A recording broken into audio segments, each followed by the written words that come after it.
Mga kapuso, nagbanta po ng giyera si Pangulong Duterte laban sa Canada. Dahil yan sa Tonetoneladang basura nitong ilang taon nang nakatambak dito sa Pilipinas. Sabi pa ng Pangulo, patatapunan niya ng basura ang Canadian Embassy. Nakatutok si Leal Liz.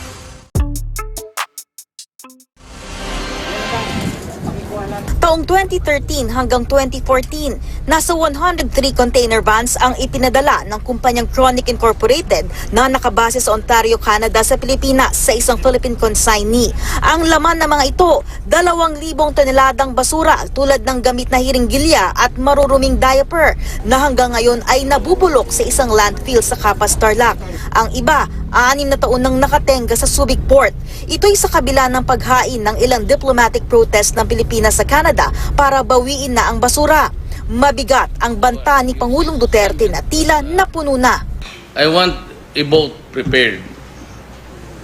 I'll give a warning to Canada maybe next week that they better pull that thing out or I will set sail doon sa Canada, ibuhos ko yung basura nila doon. Sinabi ito ng Pangulo sa pagbisita niya sa Pampanga matapos ang ridol noong Lunes ng hapon. Eh diyan ho, why natin ang Canada? We'll declare war against them. Kaya man natin yan sila. Sa uli ko talaga, tingnan mo, ikarga mo yan doon sa barko, load it, the containers to a ship, and advise Canada, I will advise Canada that your garbage is on the way. Prepare a grand reception. Eat it if you want to. Yung iba mga 5 truck, buhos mo dyan sa Canadian Embassy.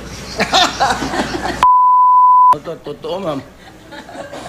Pabutin mo na gano'n. Sa isang pahayag, tiniyak ng Canadian government na handa silang resolbahin ng issue. Inaayos na raw ng isang joint technical working group para maalis na ang basurang ito. Binago na nga raw ng Canada ang guidelines nila sa mga hazardous waste shipments para di na ito maulit. Noong APEC 2015 na ginawa rito sa Pilipinas, sinabi ni Canadian Prime Minister Justin Trudeau na gusto na nilang resolbahin ang issue para mapanatili ang magandang relasyon sa Pilipinas. Pagbalik sa bansa ni Trudeau noong 2017 para sa ASEAN Summit, sinabi niyang natanggal na ang mga legal na balakid para ibalik sa Canada ang tonetoneladang basura. Pero meron pa raw mga issue. There's still a number of questions around who will pay for it, where the financial responsibility is, where the consequences are, as this was at its origin a commercial transaction that did not involve governments. Nagbabala rin ng Pangulo sa Bureau of Customs na sisibakin sila sa pwesto kapag may nakapuslit bang basura galing sa ibang bansa. Huwag naman din natin payagan na maging tambakan ng basura yung ating bansa. No, na tatanggap tayo ng yung mga importers ng transactions na alam naman nila kung ano yung nilalaman. Lay Alves, nakatutok, 24 oras. 2014, there are about 200 containers there sent by Canada para tayong ginagawa ng dam site. Sabihin mo sa kanila, ikarga ko yan next week. Pag hindi inyo tinanggap yung basura ninyo, ibubuhos ko yan doon sa magandang beach ninyo.